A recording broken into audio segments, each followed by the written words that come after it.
ఈ విషయం పక్కన పెడితే చంద్రబాబు గారి 100 రోజులు పరిపాలన 100 రోజుల్లో చంద్రబాబు గారు ఏమి చేశారు అంటే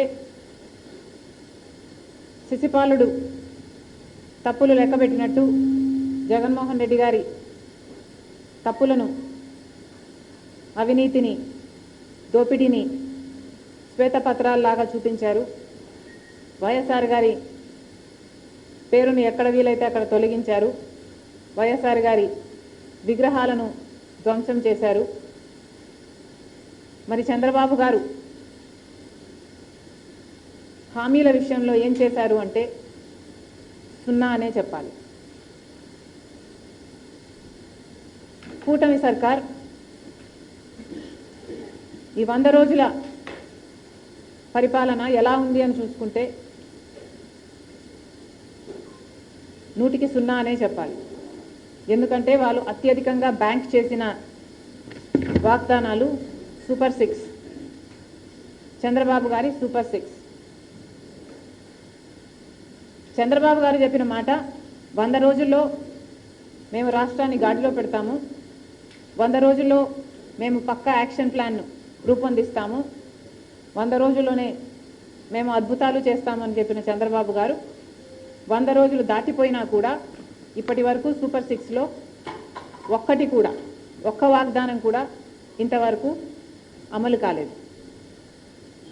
ఎందుకు సార్ అని అడుగుతున్నాం. మోడీ గారి డైరెక్షన్లో చంద్రబాబు గారి 100 రోజుల సినిమా అట్టర్ ఫ్లాప్.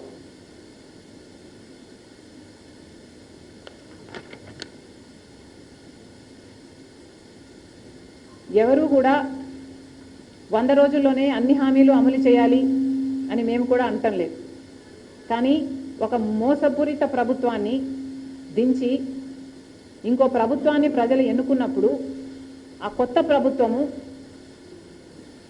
వాళ్ళ పక్షాన నిలబడుతుందని ఎంతో ఆశగా ఓట్లేసినప్పుడు కనీసం మీరు ఇచ్చిన వాగ్దానాలలో ఒక్కటి కూడా నిలబెట్టుకోకపోవడం వెరీ డిసప్పాయింటింగ్. చంద్రబాబు గారి సూపర్ 6లో మొట్టమొదటిది రైతులకి 20,000 రూపాయలు ప్రతి ఏడాది ఇస్తామన్నారు.